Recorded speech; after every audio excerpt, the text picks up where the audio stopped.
As Muslims, we should be taking the Prophet ﷺ as the role model in all aspects of life.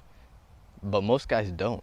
Most guys take these fitness influencers and these bodybuilders as their role models and their dream physiques because that's all we see on social media. But what we don't see is the lost practice, the lost sunnah of being strong in our deen. Allah subhanahu wa ta'ala gave us our deen so we can have izzah, so we can have strength and dignity and honor. When we see our Prophet ﷺ, when we see our Sahaba, they were the strong believers. They were truly strong. The Prophet ﷺ, he's described as having broad shoulders and broad chest, and he had strong arms, strong legs, and his stomach didn't pass his chest, right? He was an athlete. He was a warrior. Unlike these bodybuilders, they can't even go up like 3 flights of stairs, bro, without like gasping for air, like for their life. SubhanAllah. This is the true dream physique, right? And this is why that we need to be training to be more like the Prophet ﷺ, because it's a win-win situation.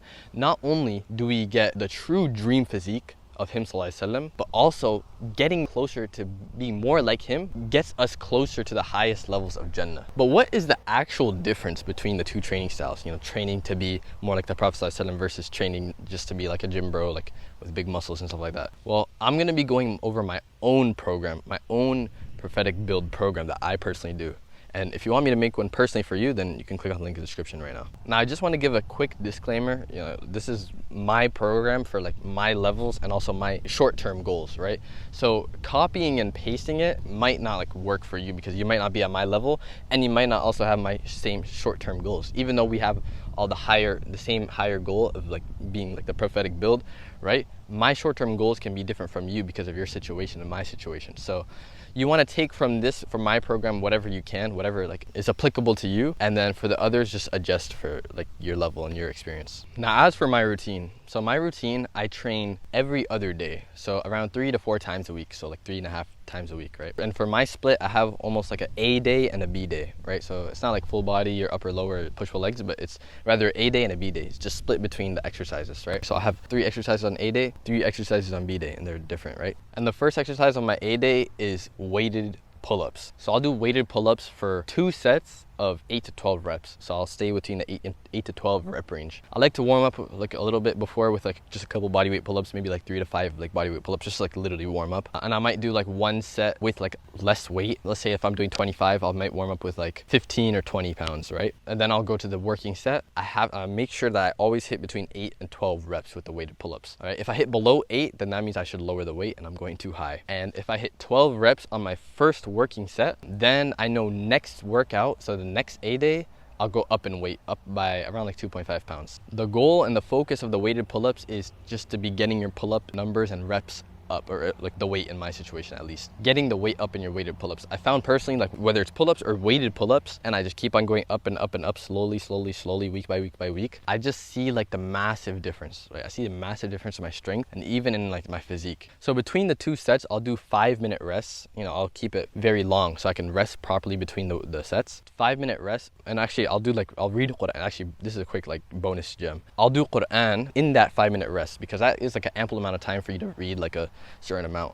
Actually, personally for me, I've memorized a lot of pages just in that little time of me working out. SubhanAllah, like take advantage of those small little bits of time between, like, especially if it's gonna be consistent, whether it's like your workout, right? You do this, 5 minutes of you repeating the page or just reading or anything like that, and you'll see massive differences, right? And so after the weighted pull-ups, the second exercise is back to wall handstand push-ups. So I'll do back to wall handstand push-ups. So basically my back is to the wall, my knees will be bent like on the wall, and then I'll go all the way, nose touches the ground, and then all the way like locked out with my arm fully locked out. This will get your shoulders going crazy. If you're not at the level of doing back to wall handstand push-ups yet, start off with doing elevated or pike push-ups or elevated pike push-ups. Actually, I went back down to these like in the last couple of months just to get my foundations right, and it was very beneficial, right? Even if you think like pike push-ups are easy and stuff like that, drop down, start from the bottom and like slowly build up your foundation. You'll find it so much more beneficial for you instead of just jumping straight to like handstand push-ups on the wall. And I'll also do these for 2 sets of 8 to 12, so the same exact as the pull-ups. 2 sets of 8 to 12 reps, making sure that with the pike push-up, or if it's elevated or back to wall in my case, making sure I at least hit 8 reps. And once I hit 12 reps of the first working set, then I know that I'm gonna be ready to go up to chest to wall handstand push-ups for that rep range. And the third exercise I do on the A day are dragon flags. Dragon flags for the core. Very, such a good exercise for the core. I remember there was a time where I was only doing dragon flags, no leg raises, no anything else. It was only doing dragon flags, and I was seeing my core just like just core strength, and like even my six pack like going like crazy, right? It's such a good exercise, and obviously you don't need like equipment or anything like that. The full dragon flag or any regression, so overpowered. For this, I'll do 2 sets of like 10 to 20 seconds, right? So this is gonna be time. Hold it for 10 to 20 seconds for any regression that I'm doing. So I think right now I'm doing one leg and I'm putting like my heel like around my kneecap or something like that. Holding it for 10 to 20 seconds and then slowly like extending my leg out. Boom, boom, boom, boom, boom. Eventually I'll get to full. Right? And for this, I'll do 2 to 3 minute rests, right? For core and like for more accessory exercises, I'll go a little bit less in the rest times, 2 to 3 minutes. But for like the more compounds, for the pull-ups and for the handstand push-ups, 5 minutes, making sure I rest properly throughout the sets. And lastly, I actually almost forgot, like the fourth exercise that I do, I actually added in yesterday again, which is Nordic curls, right? I used to do them a lot before, but I just added them back in right now to focus more on the hamstrings a little bit more. Nordic curls, like body weight leg curls almost with the setup. I mentioned it in my other video. I'll put it like, I think it should be here, something like that. I don't know, here. You'll see it if you want to check out. I talk about Nordic curls and the form and all that type of stuff in that video. Nordic curls with a band, I will do them for 2 sets of 5 to 8 reps with whatever band level I'm at. And so once I hit 8 reps on the first working set, then I know to lower the band level like 1 level, right? And I'll slowly go down and down and down to that, and eventually like you'll get to body weight. And so after my A day, on my rest day, it's actually not like a complete like rest that I sit on the couch or anything like that, but rather on the rest days I do sprints. That's when I do my sprints. So for sprints, what I personally do is 5 sets of 12 seconds sprints, like all out 100% sprints. 5 sets of 12 seconds with 1 to 1.5 minutes of rest between, right? So that basically will be enough time for you to walk back to like where you started and then do it. That'll be like basically like almost 1.5 minutes. 5 sets, 12 seconds of 1.5 minutes rest. This will get you really good because it trains like obviously your sprinting and your speed and stuff, but also it trains by once you get to set like 3, 4, and 5, it's very mental, and it's also very like on your cardio. Once you finish your set, when you're walking back, you have to really control your breathing and your breath, right? So you kind of get like the best of both worlds. When you do 5 sets, you can do 10 to 12. I do 12 seconds of full sprints with 1 minute to 1.5 minutes of rest, right? And also a quick cheat code is that once you get good at sprints, you can just add 1 second to the sprint. Because adding 1 second, it's not gonna like make it like super completely hard or anything like that. Once you're comfortable with your 10 or 11, 12 seconds, whatever it is, you can, next time you can go to 13.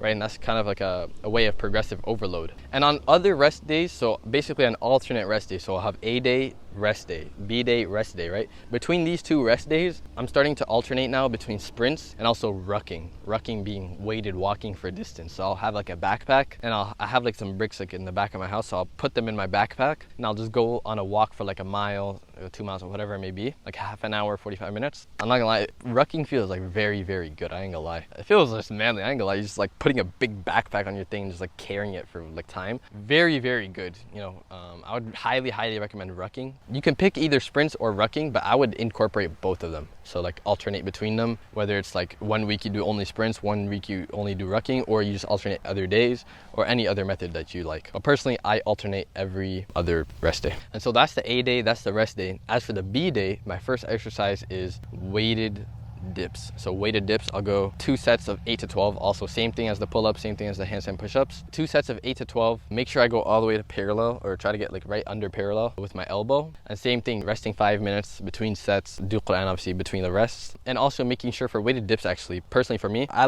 really like warming up the rotator cuff for weighted dips specifically. Because I find personally when I don't warm up the rotator cuff with a band, I'll put a video of how I do it. When I don't warm it up, I feel like my shoulder a little bit, like in a bad way. So training that specifically, like the way that I like have in the video, you'll probably see it like here somewhere. Training that will get you, like your shoulders will feel perfectly fine and perfectly smooth during the weighted dips. And so after the weighted dips, my second exercise is the reverse Nordics. So basically the sister to the Nordic curl, but for the quads, right? I'll do the reverse Nordics with a band, with a slight band and assistance. Go all the way down. Basically, I like to have my knees wide apart. My core is compressed, so I'm not arching with my back or anything like that. Or compressed. I go all the way down until my back touches the ground, and then I'll go for reps. So I'll do that for 2 sets of 5 to 8 reps. Same thing as the Nordic curls, 5 to 8 reps. 5 minute rest between also. And lastly, for the B day, I do core compression leg lifts, or whatever you want to call it, leg lifts, anything like that. This is basically for your core compression, like a function for your core and for your hip flexors also. This is like the thing that's kind of for like L sits and V sits and stuff like that. Getting your core compression is basically, like, to explain it in an easy fashion, it's basically the shortened position of your core, right? So when you contract, the same way that the bicep flexes the elbow like that maximally, is the same way that with your core, bringing your legs up and your core compression, you bring your legs closer towards like your upper body. That trains core compression, which is basically when you flex your abs, to put it simply. So I'll do core compression lifts like with one leg. I'll do it for around like 15 to 30 reps for each leg, something like that. They feel very easy in the very beginning for the first couple of reps, but once you get to like 10, 15, 20, you feel that leg just stops going up and you're basically fighting gravity as much as you can, and you just have to push as hard as you can. You'll feel your hip flexors going crazy. And so this was my personal prophetic build routine. And if you want me to make you personally a prophetic build routine so that you can train to be more like the Prophet ﷺ and to be more of a strong believer, then click on the link in the description right now. Assalamu alaikum.